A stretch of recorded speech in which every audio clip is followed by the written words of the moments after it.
Good evening, everybody. Welcome to another episode of... sorry, hang on. Straighten my chair.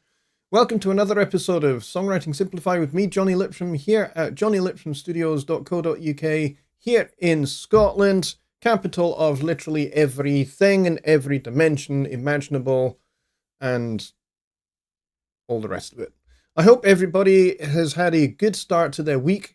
I've had a really good start to my week, which is very cool. Actually the temperature, I don't talk about the weather very often, but it had been quite hot recently. Actually well above average heat for this time of year.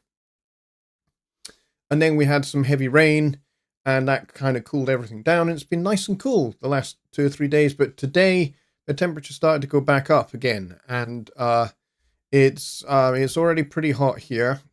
Like right now, it's 13 degrees Celsius here, and it's midnight, and that's very unusually warm for midnight at this time of the year. So it's definitely warmer.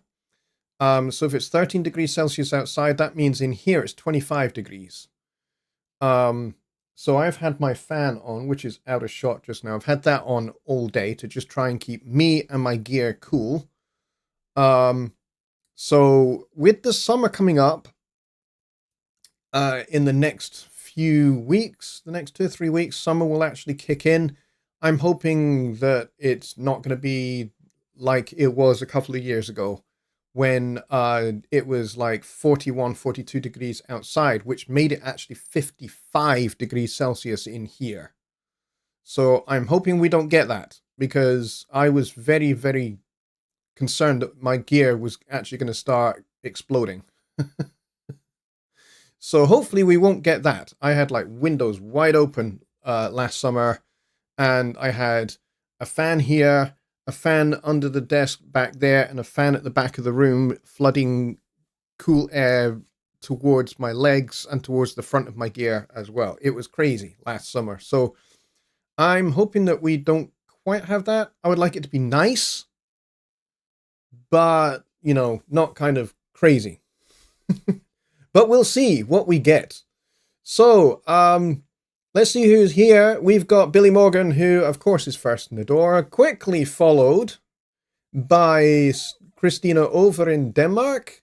I don't know if she's still awake. She might not be, because it's like 1 o'clock in the morning for her, so I doubt that she's still here. We've got the W5 family here, who says, hello, most favorable host. Well, that's very kind of you to call me that. I like that title. And, of course, we've got Dave, who has... he's either on a different channel, or he's changed his channel name, because he's now known as Box NY. We got Stephen Wilson here as well. We got Kyle, of course, Jedruziak, and we got Dwayne. We got Just Bob, who is dropping in before leaving work. So hopefully he'll catch some of the show.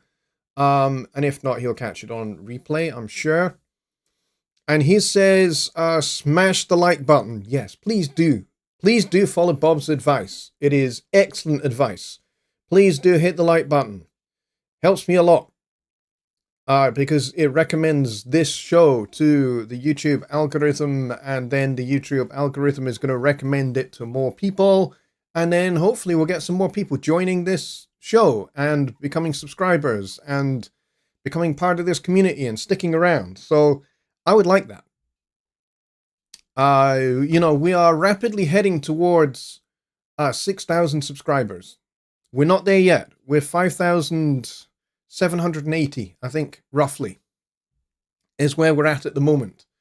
But I would very much like us to get to 6,000 by the end of the summertime.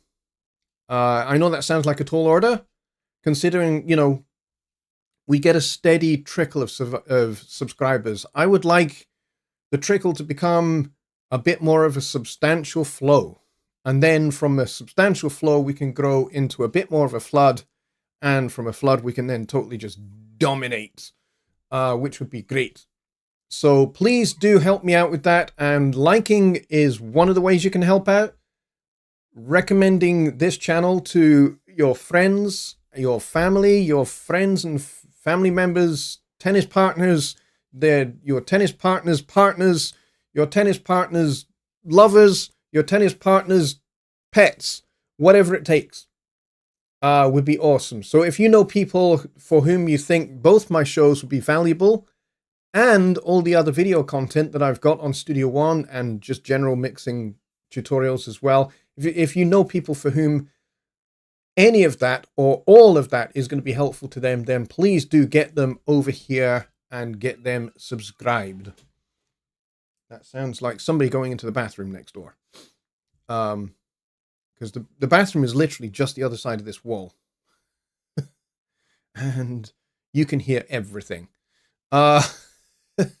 Which is not great when I'm actually recording like a video or something, or I'm recording something in Studio One. I can be doing a vocal and you'll hear in the background that somebody's flushed the toilet.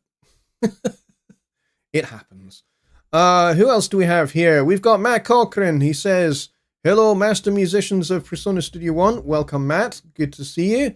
We got Keyman. That would be Ron.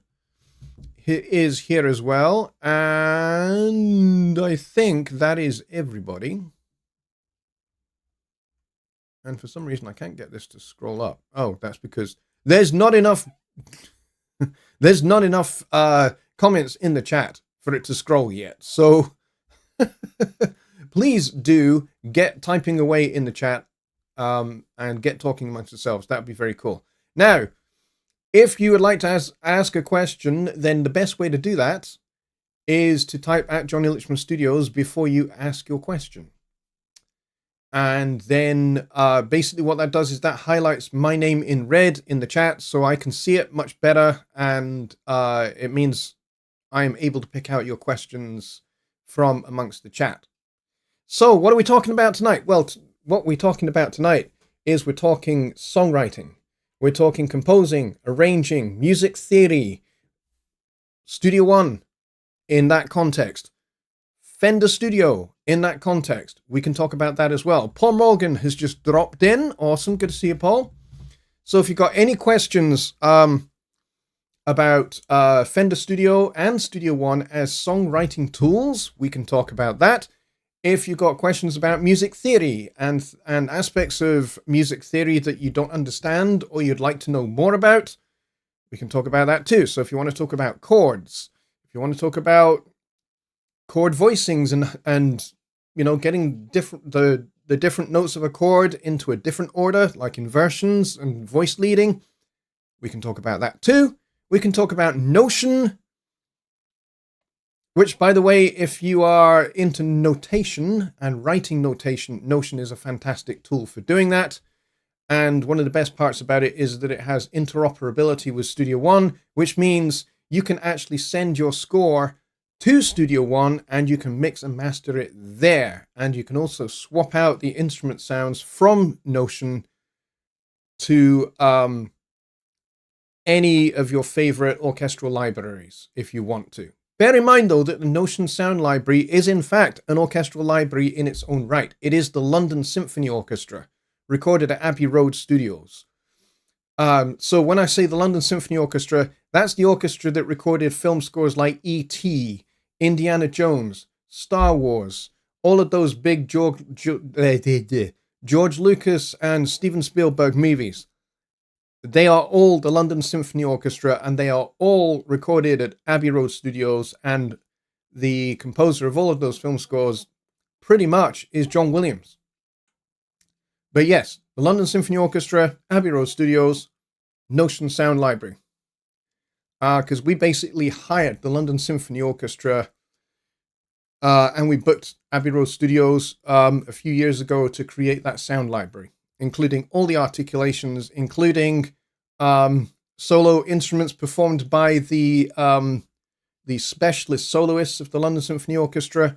Plus, you've got Victor Wooten, the bass player extraordinaire, who provided the bass samples for upright bass and electric bass.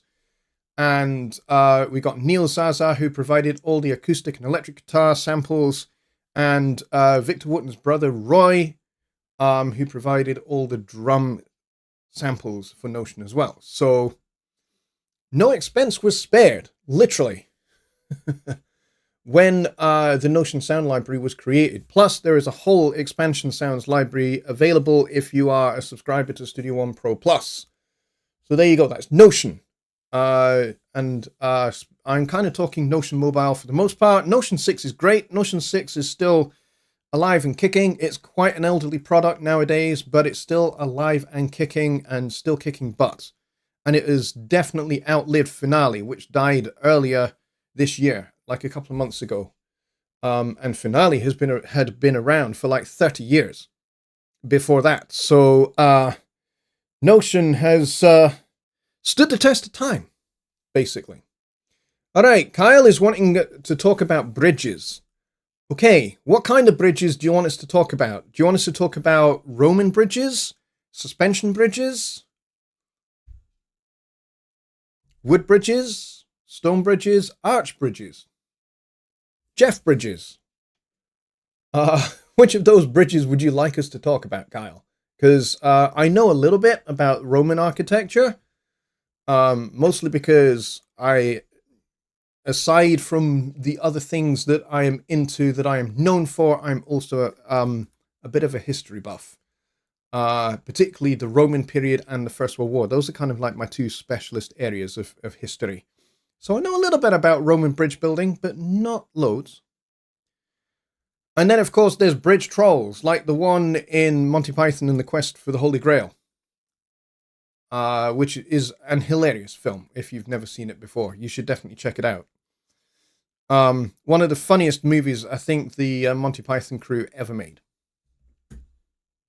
So what bridges and what about bridges exactly is it you'd like to talk about? What do they do in the context of the bridge in a song? What does it do? How does it function? Where does it go? Are those the kind of questions you're wanting to talk about?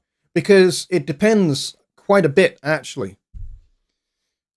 Because here's the confusing thing about nomenclature for songwriting. What is one man's bridge is another man's middle eight. So it can serve a different function depending upon what your intention is and what the context of your song is and what you mean by a bridge. So do you mean a middle eight? Because some people call a bridge a middle eight, believe it or not. Because the middle eight does a different thing than a bridge. Bridges, generally speaking, are basically a section of music that joins a verse to a chorus. So sometimes this is also called a pre-chorus. Depends on your context and how you're using it.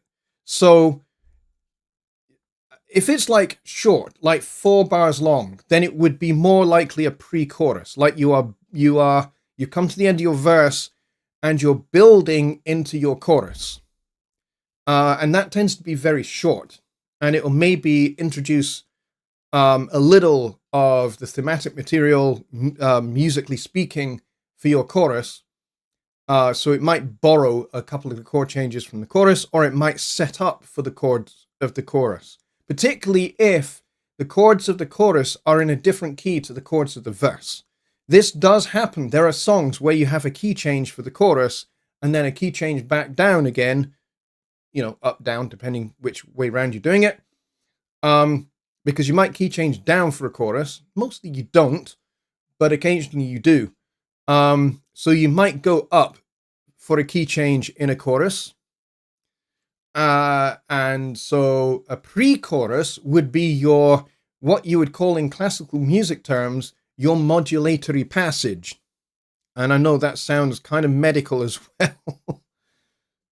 What have you got coming out of your modulatory passage? So your modulatory passage would be like maybe a 2-5-1 or an extended 2-5-1, where you might have like a little 2-5 between the 2 and the 5 before you go to the 1. And that is actually a thing. And it's actually a really, really helpful little harmony tool to get you where you want to go. So let's do a little example of a 2-5-1 with a 2-5 for the 2 and a 2-5 for a 5 going to the 1. You'll see what I mean in a minute. So if we have a 2-5-1 in C major, there's our 2-5-1 in C major, right? So we want a 2-5 of 2. So if chord 2 is a D minor, we assume for a brief second, that the key is D minor. So we want a 2 and a 5 of D minor. So we want an E minor 7 flat 5 to an A7 sharp 5 to the D minor, all right? But then the next part is a 2 and a 5 of 5. So chord 5 in C major is G. So there's the 5. So we want a 2 and a 5 of G, which would be A minor 7, D7, G7, C. So if we put that all together, you would get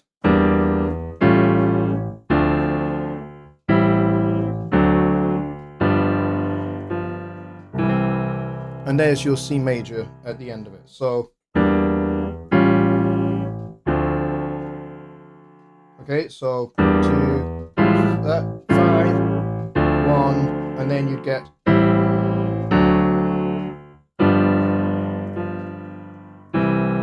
and then 2-5-1 in G to get the G7, and then 1 again.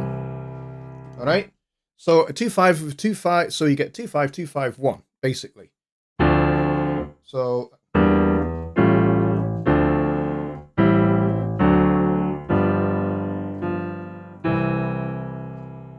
all right. So that's if your chorus is going to be in the key of C, but your chorus might not be in the key of C. Your verse might be in the key of C. But you want to go up a key. So you want to end up in, say, D flat major for your chorus, right?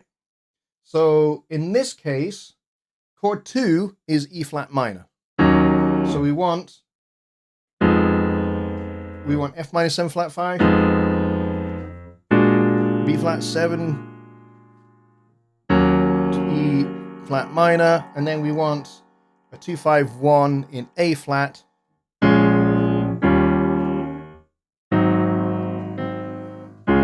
and that takes you to D flat. So all of that would be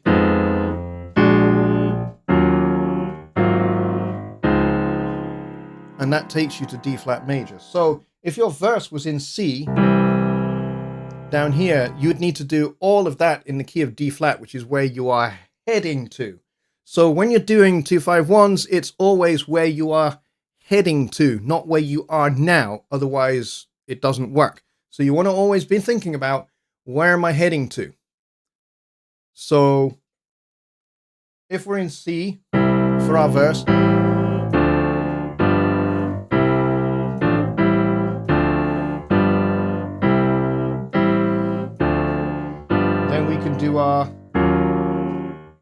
we can do our 2-5-1 in our extended 2-5-1 in D flat. So we go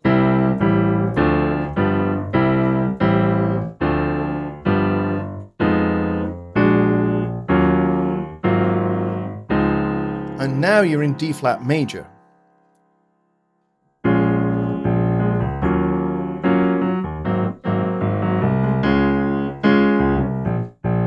your chorus. All right, so that would be your chorus. So going back to your verse.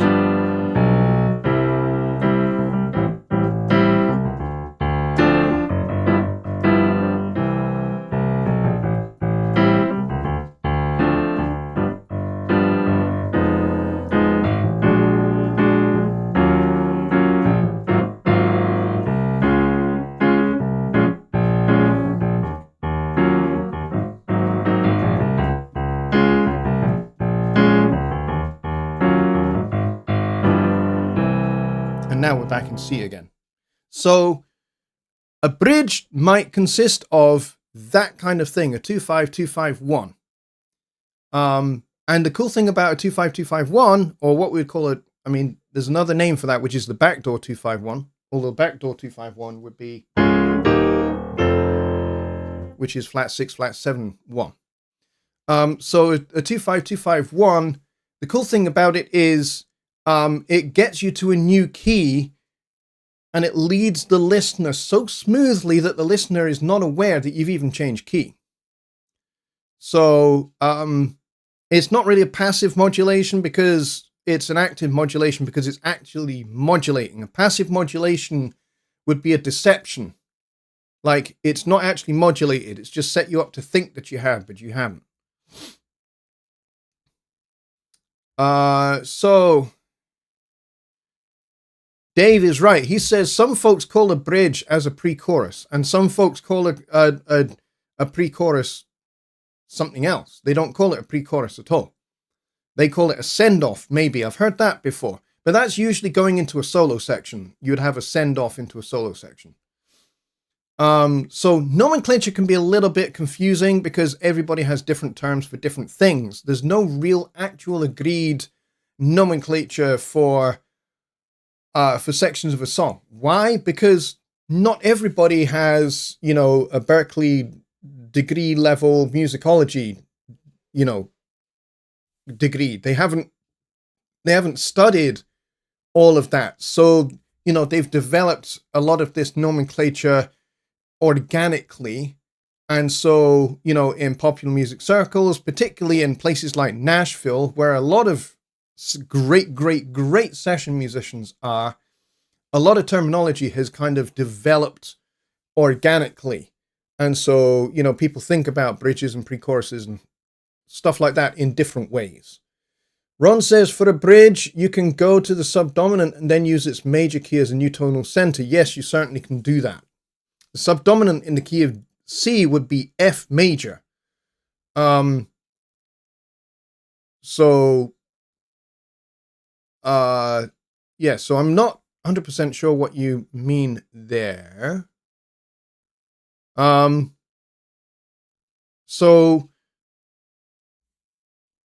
Chorus tends to be used in songs. Whereas if you are dealing with musicals, I know musicals contain songs, but for the most part in musicals, when you look at a score or a chart, it's not going to say necessarily, it's not going to say pre-chorus. It's going to say bridge for the most part. Because in Broadway, there's an agreed on term because you have pit orchestra people, and in the pit orchestra, you may never see the same set of musicians 2 nights in a row. I've played in pit orchestras quite a lot, and I can be on drums, or I can be on bass or keyboards, and one night I'm playing with 2 guitar players. The next night I'm playing with 2 other guitar players, or the bass player is different, or the drummer is different, or whatever. Sometimes it's not the same musicians every night. Sometimes it is. And so terminology has to be simple and agreed on for those kind of scenarios, because you are getting a lot of depth musicians who are coming in to replace other people temporarily. Like, maybe your keyboard player has another gig, and so they're doing this West End thing, but then they are away playing another gig, and then they come back. And so somebody will sit in for them, and they'll need to sight read the charts. So it's important that they know what terms are. And they need to know what those terms are straight away. So in the Broadway and the West End tradition, there are very, very clear and agreed definitions and nomenclature for what is what in a song. What a verse is, what a chorus is, what a bridge is, and what they do and where you are going to see them in the songs. So that it's quick and it's easy. So, the day of a show, the pit orchestra can just basically do a sight read through, and they will sight read through the whole show without stopping, and then when they get to the end of the show, then they'll go back and they'll pencil in stuff where they need to pencil them in. So, having a clear understanding of what that is important. Now, when you're working in the studio and you are a studio musician, then what tends to happen is all of that kind of gets hammered out before the session starts. So everybody knows what is meant by a pre-chorus. If there are no charts. So if there are no charts and everything is done kind of via, oral communication, like the way Michael Jackson worked, he never worked from charts. Quite often somebody like Greg Fillinganes would write charts out for the other musicians based on things that Michael Jackson had communicated to him, like he maybe sung the parts and, Greg would quickly knock up charts and he would know the charts inside out, backward and forward. And then those would go to the musicians in the studio. And, if Michael Jackson says, hey, I want to go from this point in the song. So he might say, I want to go from the second line of verse 2. Well, Greg can basically, be musical director and say to the musicians, right, that's bar 29 and we're on a B flat 7. And go, And so everybody knows what everybody is doing. And it's really important to work like that. So in one studio session, it might be when we're talking a bridge, that might mean pre-chorus. And so long as that is agreed and everyone knows that that's what it is, you're okay. But, you may find yourself in another studio where it's a bridge. It's not a pre-chorus at all. So, it depends. A pre-chorus can be a short little 2-bar thing, like, the 25251 that we've just done here. Or it can, if it's a bridge, then it's going to be, at least 8 bars long, in which case it could be a middle 8. I know, it's really confusing. So this for me is where a bridge and a middle 8 are different. A bridge always leads to somewhere. A middle 8 doesn't. A middle 8 is kind of like introduction of new material. It's like you're taking the listener temporarily away from the show to look at something else, and then you bring them back. So you might go off through 2 or 3 different key changes temporarily. There's lots of songs that do this. Street Life is one that comes to mind, where there is very definitely a middle 8, which goes through, 2 or 3 different temporary key changes via a 251, and then it gets you back in to the chorus. And in that case, that's definitely a middle 8. Middle 8s were a big thing in the 1930s. So Tin Pan Alley kind of songs. They would have Tin Pan Alley songs. The way they went was you'd have a refrain. What does the refrain do? We kind of talked about this maybe a couple of years ago, but the refrain is basically setting up the story for the song. And this harks back to medieval storytelling, medieval songs in operas. And you'd have this part of an opera where you'd have a soloist on the stage and they would sing in free time, and they would basically be setting up the story for what's about to happen next on stage. And so that would be called recitative. And basically you'd have a harpsichord player who would play a chord, and then the soloist would sing in free time, and then the harpsichordist would play another chord, a little bit more song in free time, and so on. So this was adopted into popular song in Tin Pan Alley in the late 20s, early 1930s.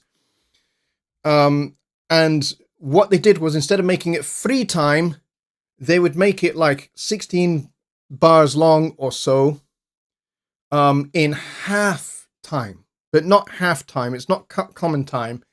It's more like a 2 feel, where the pulse is on beat 1 and beat 3. And then you would get into the verse where it may well still be a 2 feel, so the pulse being on 1 and 3, and then you get to the chorus where you have a much more even 4 beats in the bar, with maybe the bass actually walking those 4 beats in the bar. But the refrain is basically setting up the backstory, if you will, for what is going to be the main part of the song, which is the verse. So that's the refrain. Then you get the verse, and then you get the middle 8. And the middle 8 sets up for the chorus. So the middle 8 might take you on a little windy journey before you get to the chorus. And it's basically just stretching out the tension, ready to drop you into that chorus. So that basically when you get to the chorus, not only are you relieved from the tension, but you are also in this place where you are now really engaged as a listener, so that the chorus is the part that you remember the most. And then you would have an interlude, and then which may be 4 bars long, sometimes is 8 bars long, particularly if you are talking about Irving Berlin. He liked 8-bar interludes, and then you would set up for the next, and that would be to set up for the next verse, and it would be an instrumental interlude. But in most cases, it's a 4-bar interlude, like Cole Porter and the Gershwin brothers. That was their modus operandi. But this is how you would put these songs together very, very quickly. So that's kind of where the middle 8 comes from. The middle 8 is basically a slight departure, setting you up for the chorus. Is what that does. So that might go through like maybe a couple of temporary key changes and then draw you into the key for whatever the chorus is in. So yeah, it can be a little bit complicated because nothing is generally agreed upon. And it is a bit of a problem, particularly in modern songwriting, like, songwriting of the late 20th and into the, this quarter of the 21st century.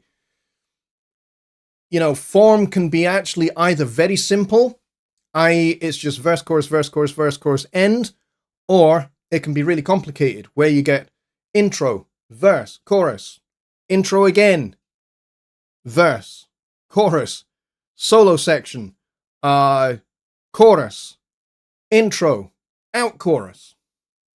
So it can be a little bit kind of apparently all over the place. It all makes sense. Your ear is led very well by a good arranger. Ron says my video looks a little blurry. Okay. Actually, there's not a whole lot I can do about that other than that. And let's see, has that fixed it? It might not have fixed it. Hang on. Turn off webcam. Turn back on webcam. Nope. That has not done it. I might have to restart the stream if I'm looking blurry. Unless you guys are okay with it being just like very slightly out of focus. I'm looking on my other screen over here. It kind of looks okay. It doesn't look too terribly bad. It is definitely a little out of focus. I don't know why it is. Let's try the old hand over the camera trick again. I was about to say I think that fixed it, but it didn't. Let's try this one.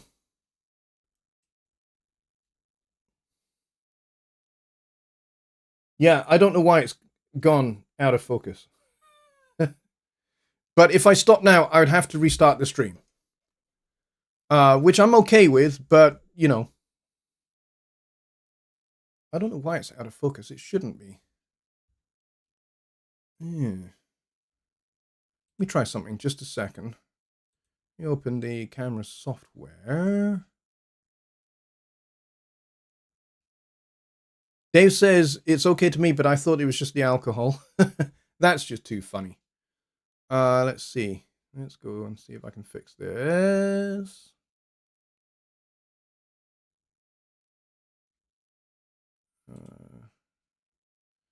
Let's see if I can get the camera software to load up. It's actually very, very hot in here as well, which is probably not helping. I'm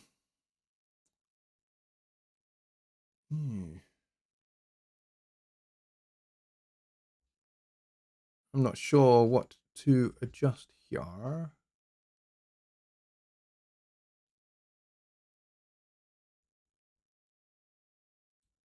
Let's try a little bit of that. That might have made things worse.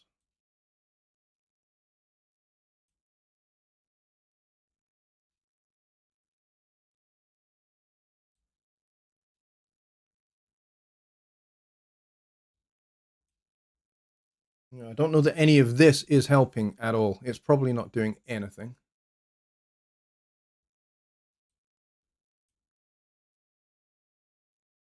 Oh, no.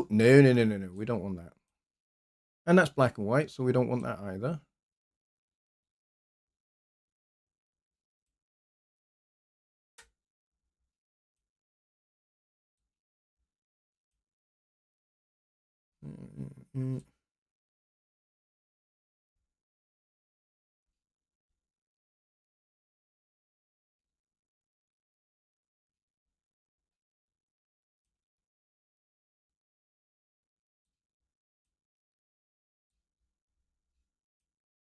No.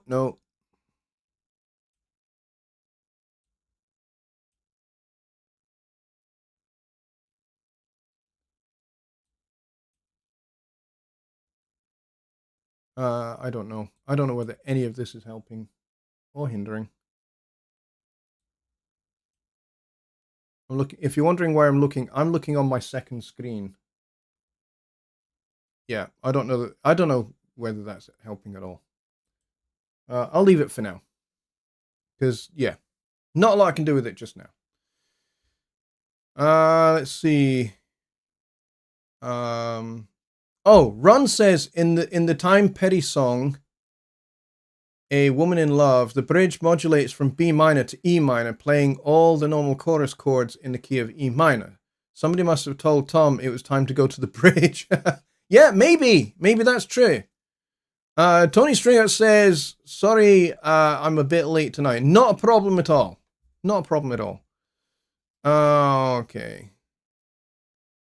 Ron also says, and the bridge of A Woman in Love ends on a Picardy third, which helps it get back to the B minor. Picardy third! Does anyone actually know what a Picardy third is? And why it's called a Picardy third? Picardy third, French, from the Picardy region of France. By the way, you get wonderful wine from the Picardy region. So, a Picardy third is where you either end on a major chord if you're in a minor key, or the reverse if you're in a major key. So, for example, if we go back to our C major thing, so that's basically 1, 6, 2, 5, 1. So a Picardy third would be if we went 1, 6, 2, 5, and we do a 2, 5, 1 in C minor instead. So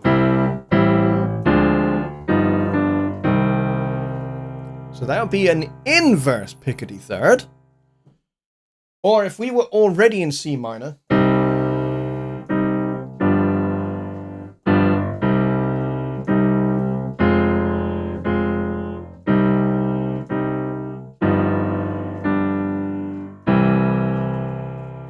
see how I ended on C major instead of C minor? That is a true Picardy third. So you end on the major instead of the minor. So it's referring to the third of the chord in this case. Okay, so see, we're in the key of C minor.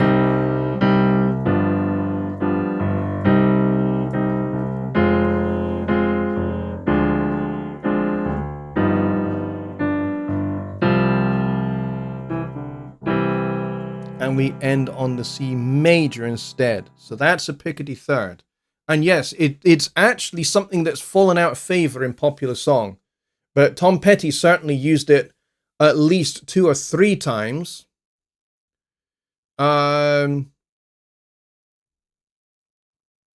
Let's see. Dave says, great example of bridge is the intro to Still Crazy by Paul Simon, a tune that starts with the bridge. Yes, it does. The intro and the bridge are the same, and that is actually a very common popular songwriting technique. To use the bridge as the intro is actually fairly commonplace.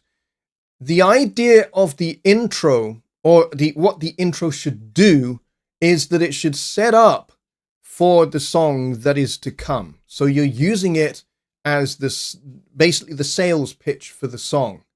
So the intro is really, really important. So what you want to do is you want to at least hint at some of the melodic ideas that are in the full body of the song. So you can either use the bridge or you can use the chorus. Chorus is more popular to do because the chorus is the central point of the song. It's the key to the whole song. It's the most important element of the whole song is the chorus. So chorus is key, chorus is center, chorus is where it's at, right? So everything needs to revolve around that chorus. So because the chorus is the most important thing, and it is the part that you want the listener to remember the most, to hook the listener, to latch the listener into the song, so that by the end of the hearing of the chorus once, they've got a good idea of what the chorus is, and certainly by the time they get to the second chorus, they really know what the chorus is, and they can already sing the melody and maybe some of the lyrics. And certainly by the time you get to the third chorus, they know the lyrics to your chorus, and they are singing it. And this is on the first hearing of your song. If you've got your listener singing the chorus melody, by the time you get to the second chorus, you have won. You have sold that song to the listener. And if by the out chorus or the third chorus, you have got them singing not just the melody, but the lyrics to the chorus, you have definitely won. They will buy your song. They will listen to it multiple times. So the intro being the sales pitch for this song and for this chorus that you want to get into the brain of your listener, maybe use the chord changes of the chorus, and then also hint at the melody. Don't state the melody explicitly. Don't basically have an instrumental chorus as the intro. Hint at it. Don't state it explicitly. Give them a few notes. Hint at the main melodic statement. Take one phrase of the chorus and repeat it a couple of times. And then that's your intro. And so by the time the listener gets to that first chorus, they're already a little bit familiar with the chorus. So when the chorus does come round, the listener goes, I know those notes. I have heard those notes already. And it's going to help them get the chorus into them much faster because they've already heard it at the start of the song. And also, at the start of the song, with that intro, they are hooked into the melodic idea, and you are teasing them towards what is yet to come, and they are more likely to listen. You've got less than 7 seconds to grab the attention of a listener in 2025. Less than 7 seconds. So, intro is extremely important. It is your hook, your fishing hook to get the fish to take the bait. If they take it, they're more likely to wait and see where the rest of the song goes. And so by the time you've set them up and they get to that chorus, they've heard what you've hinted at already, and they go, aha, this is a little bit familiar. I have heard this already at the start of the song. This is great. And they'll start to sing those first few notes. And they will listen to learn the rest of the chorus. And then by the time the second chorus comes round, like I said, they know it and they are singing it already. So that's the secret to a successful song. It's not necessarily about the lyrical content, although the lyrical content will certainly be important. They might not even know what they're singing about, but they might like the sound of the words. And they certainly will like the sound of the melody if the melody is well written. So, Kyle, that's just far too funny.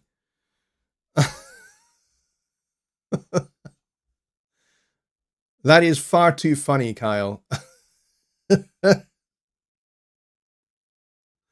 Oh, dear God.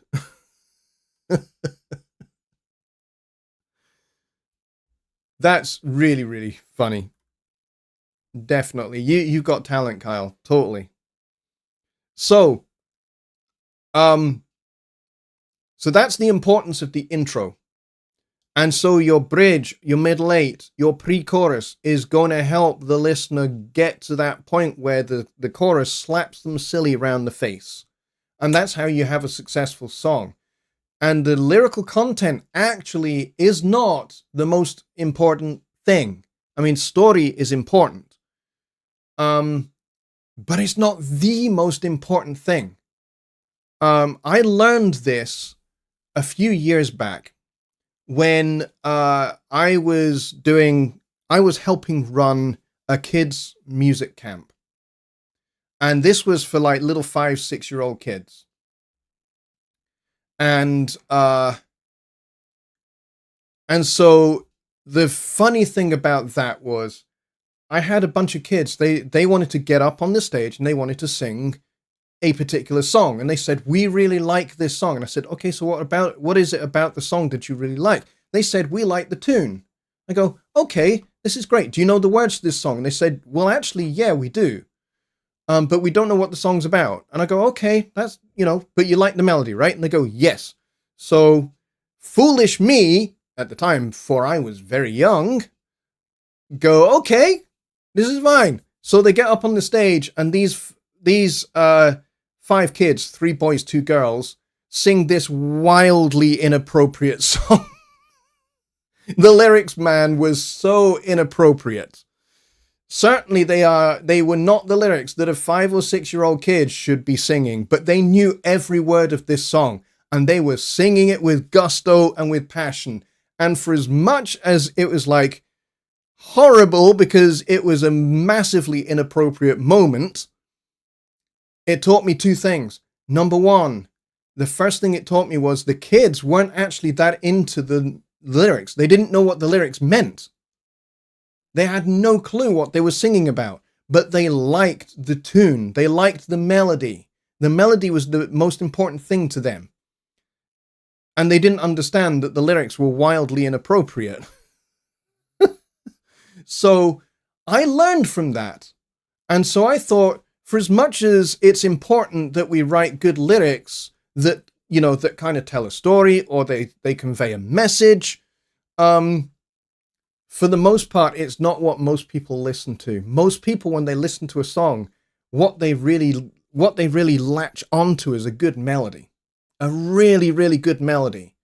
And so if you've got a chorus with an absolute banger of a melody, your lyrics can be about anything and they will sing it, even though they have no idea what it really is. And if they really sat down with the lyrics sheet and read the lyrics, they probably go, oh, that's what I've been singing about.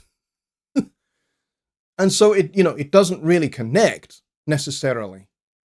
So for as much as I do think lyrics are important, I don't think in 2025 they are the most important thing. And this is borne out by the fact that there are hit songs with complete nonsense lyrics. Really, really terribly, badly written lyrics, and yet it's a hit song. Why is it a hit song? It's a hit song because it's got a simple chorus, and everybody just grabs onto that simple chorus, and they sing it with gusto. And, the audience may not know what they're singing about. And you know, when you sit down and you read the lyrics, you go, wow, these are completely meaningless lyrics. They're terrible. It's such a terrible, poorly written song. And as a songwriter, you know, whose preferred songwriting idiom is songs from the 1920s, 1930s, 1940s, that, when I'm thinking about good songwriting, for me, that's the apex. That's the apex of songwriting. Right there. Songs from, you know, pretty much 100 years ago. And we've kind of gone downhill quite a bit since then. Because those songs not only had a great melody and a great set of chord changes and a really interesting arrangement, but they also had a good story, good lyrics. And, you know, some of them were surprisingly sexually explicit. You know, I'm talking 1920s, 1930s songs, Tin Pan Alley songs. Some of them are really surprisingly sexually explicit that would make, you know, somebody from 100 years later actually blush because they are that woohoo. But that's not the point. The lyrics are really well crafted. And they're sexually explicit without stating the obvious. That's the difference. In, you know, 1925, they would have, you know, said explicit things without stating them directly. You know, they would have used innuendo. They would have used pun. They would have used simile. They would have used all sorts of literary devices to say those things. Now in 2025, we just say them. And this is why I prefer songwriting from 1925 to 1945 versus, you know, now, 2025. But that's just me. Let's see. Ron says, in Don't Stop Believing by Jonny. Great song, by the way. Fantastic song. Really great arrangement. Fecking awesome melody. And, of course, Steve Smith's drumming is really, really great on that song as well. But, you know, it's got great things going on. It's got counter melody in the guitars. It's got a terrific arrangement. It's got a melody that's played in the bass as well at different points. It's got so many great arranging things going on. But it's got a freaking great melody and a great set of chord changes. It's a fantastically well-crafted song from start to finish. Don't Stop Believing. Great song. But Ron says the chorus doesn't show up until the end of the song. That is right. It is unique in that respect. You have to wait quite a while before you get to the Don't Stop Believing. And incidentally, I was watching on YouTube before the show started. Steve Smith, just this year, with a version of his band called Vital Information, they've done a whole bunch of rearrangements and reharmonizations of classic Journey songs for this kind of his kind of jazz fusion project, Vital Information. And actually, one of the songs that was on this video was Don't Stop Believing, and it's a really fascinating, interesting arrangement. It's very, very good. So it's a great song, and you're right. The chorus, Don't Stop Believing, doesn't turn up until the end.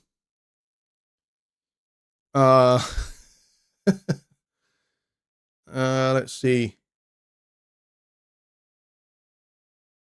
Yeah, Ron is absolutely spot on. He says the verse chords are the same as the chorus, so we're used to the chord changes by the time we get there. Exactly right. It's one of those songs, a little bit, it's not the same as, but it's a little bit like the song Showbiz Kids by Steely Dan, which basically features one central riff that goes all the way through the song, whether it's the verse or the chorus. It's the same thing all the way through the song. So, yeah, you're right. By the time you get to the chorus, you're already familiar. I mean, this is the thing with Don't Stop Believing. It's actually a vamp song in that respect, in that it's the same thing repeated over and over again. Same set of chord changes. It's, you know, the same, like 16 bars, basically, just done over and over again. What makes that song interesting is how the arrangement is done and the different things, like the different production techniques between the verse and the chorus, and also where you have guitar counter melodies at different points.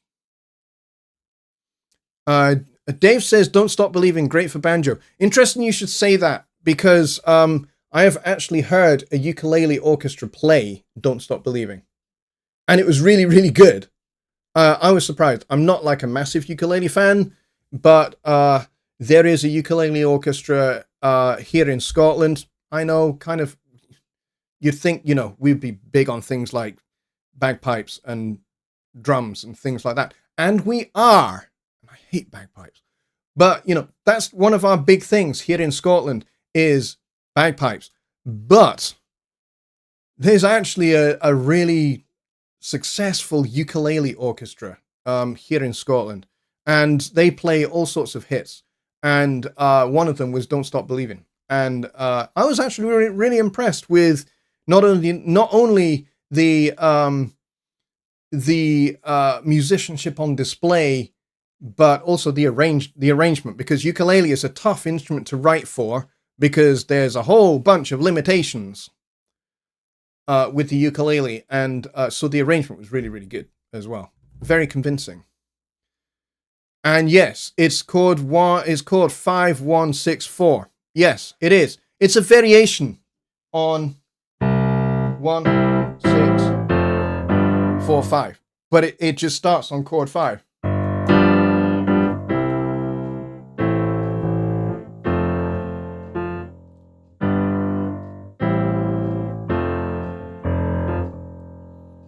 Yeah.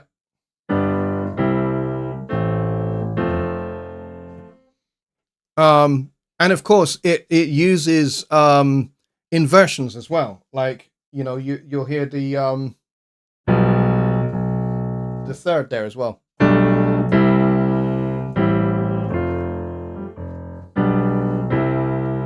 So there's lots of uses of different bass notes from the chords to keep it interesting.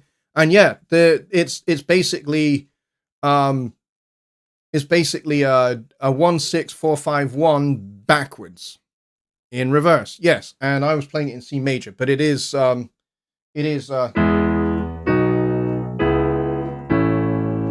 basically.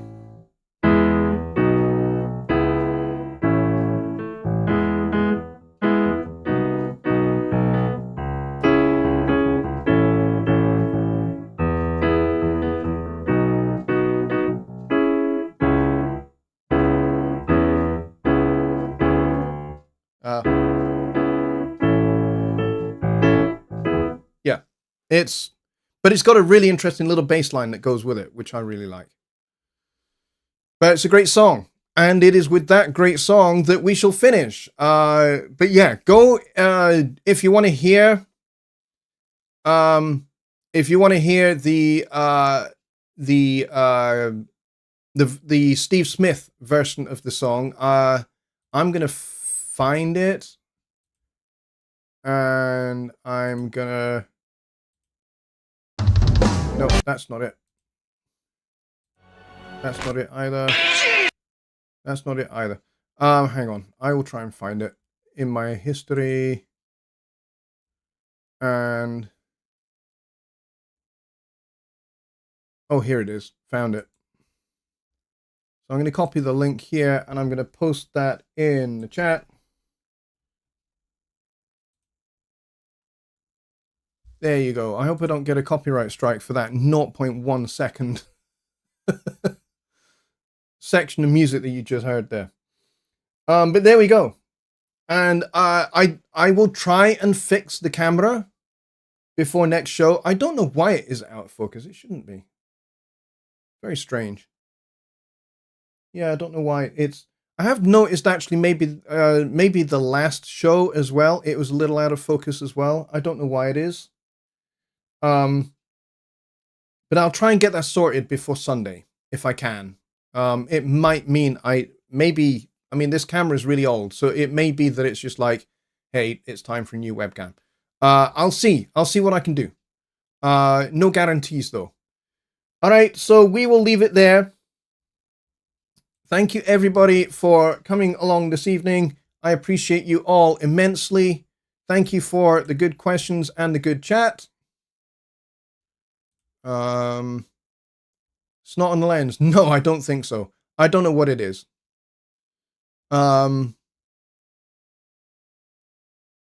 Can you please start again? I just woke up.